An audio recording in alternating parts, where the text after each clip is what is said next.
চুঁচুড়ায় জমির পাট্টা বিলি ও সবুজ সাথীর সাইকেল প্রদান অনুষ্ঠান। গরিব চাষিদের মুখে হাসি। আজ দুপুর 1:30 মুখ্যমন্ত্রী মমতা বন্দ্যোপাধ্যায় বর্ধমান থেকে বিভিন্ন সরকারি প্রকল্পের সুবিধা প্রদান অনুষ্ঠানের মঞ্চ থেকে দূর সম্প্রচার যোগাযোগের মাধ্যমে হুগলি জেলাসহ একাধিক জেলায় জমির পাট্টা বিলির কর্মসূচির সূচনা করেন। সেই সূত্রে হুগলি চুঁচুড়া রবীন্দ্র ভবনে জমকালো অনুষ্ঠানের আয়োজন করা হয়। এই অনুষ্ঠানের মাধ্যমে হুগলি জেলার বহু গরিব চাষির হাতে জমির পাট্টা তুলে দেওয়া হয়, যা তাদের জীবনে এক নতুন দিশা খুলে দিল। জমির শতপত্র হাতে পেয়ে কৃষক সমাজে আনন্দের পরিবেশ তৈরি হয়। পাশাপাশি আজকের অনুষ্ঠান মঞ্চ থেকেই সবুজ সাথী প্রকল্পের আওতায় জেলার একাধিক ছাত্রীদের হাতে সাইকেল তুলে দেওয়া হয়, যাতে তাদের পড়াশোনায় আর্থিক সংকট কোনোভাবেই বাধা হয়ে না দাঁড়ায়। অনুষ্ঠানে উপস্থিত ছিলেন হুগলি জেলার জেলাশাসক মুক্তা আরজা, রাজ্যের মন্ত্রী বেচারাম মান্না, স্থানীয় বিধায়ক অসিত মজুমদার, তপন দাশগুপ্ত সহ বহু বিশিষ্ট উচ্চপদস্থ আধিকারিক। বক্তৃতায় অতিথিরা রাজ্য সরকারের বিভিন্ন জনকল্যাণমূলক প্রকল্পের সাফল্যের কথা উল্লেখ করেন এবং সাধারণ মানুষের পাশে থেকে আরও উন্নয়নের আশ্বাস দেন। আজকের এই জমির পাট্টা বিলি ও সবুজ সাথী প্রকল্পের সাইকেল প্রদান কর্মসূচি নিঃসন্দেহে হুগলি জেলার কৃষক ও ছাত্রছাত্রীদের জীবনে এক গুরুত্বপূর্ণ পদক্ষেপ হয়ে রইল। Bureau report.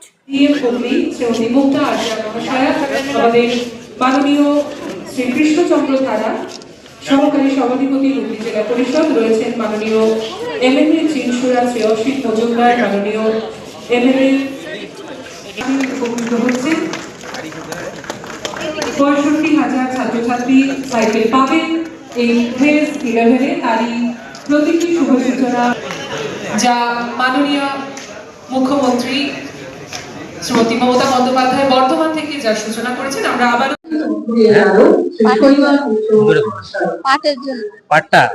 পাট্টা পেলে একদিন কোথায় থাকছেন? বাইরে কে কে আছে?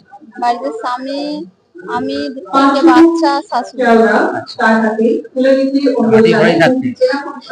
সরকারি বাড়ি বানিয়ে রাখে? না না, এই প্রথম। কেন?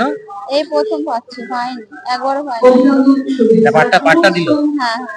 এখন কি ভালোই হলো এটা নাকি? ভালোই। যে জায়গাটায় থাকছিলেন সেটা আপনার নামে করে দেওয়া হলো? হ্যাঁ। কি বলবেন, মমতা বন্দ্যোপাধ্যায় এরকম একটা উদ্যোগ নিয়েছে, আপনাদেরকে দিচ্ছে, ভালো লাগছে? হ্যাঁ, ভালো লাগছে। হ্যাঁ। কি নাম আপনার? দুর্গা রায়। দুর্গা রায়। এখানে কিসের জন্য? এখানে পাট্টা নেওয়ার জন্য। পাট্টা নেওয়ার জন্য এসেছি। আমি তো ঘরের আবেদন করেছিলাম, আমার জায়গা ছিল না বলেই আমাকে ঘর দেওয়া হয়নি। সেই জন্য বলেছিল যে জায়গা দিয়ে আপনাকে ঘর দেওয়া হবে, এই জন্য সেই পাট্টায় আজকে নিতে হচ্ছে। কোথায় থাকেন এখন তাহলে? এখন থাকি খলসি ক্যানেল পার্ক ডিবিসি। এখন এই পাট্টা দিয়ে খুবই ভালো, খুব মমতার দিকে খুব ধন্যবাদ জানাই। অবশ্যই একটু ভালো হলো। হ্যাঁ, খুব একটু মানে 100% ভালো, সবটাই ভালো হলো। এখন কেমন লাগছে? খুব ভালো লাগছে। কে কে আছে পরিবারে? পরিবারে বউ আছে, ছেলে আছে, মেয়ে আছে। কি করেন? তো মাঠে কাজ করা। আপনার সঙ্গে মাঠে কাজ? সব মাঠে।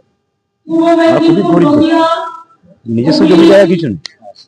নিজস্ব জমি জায়গা কিছু নেই। এখন তুমি যে জায়গাটা বসবেন সেই জায়গাটা নিজেরই হয়ে গেল। আপনাকে পাট্টা দেওয়া হলো।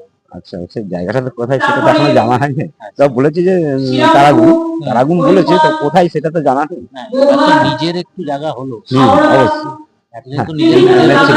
বর্ধমানের আমাদের যে রাজ্যের মুখ্যমন্ত্রী প্রশাসনিক সভা থেকে দক্ষিণবঙ্গে প্রায় 12টি জেলায় পাট্টা প্রদান, আমাদের জেলাতেও 180 জন পাট্টা প্রদান এবং সবুজ সাথী সাইকেল ডিস্ট্রিবিউশন হলো। এবং আমাদের সকলেই ডিএম, সভাধিপতি, ডিএম, বিধায়ক এবং স্তর পঞ্চায়েতের নির্বাচিত প্রতিনিধি এবং পৌর প্রতিনিধিরা সকলেই উপস্থিত ছিলেন। আমরা রবীন্দ্র ভবনে রাজ্যের মুখ্যমন্ত্রীর নির্দেশ অনুসারে আমরা 180 জনের হাতে পাট্টা তুলে।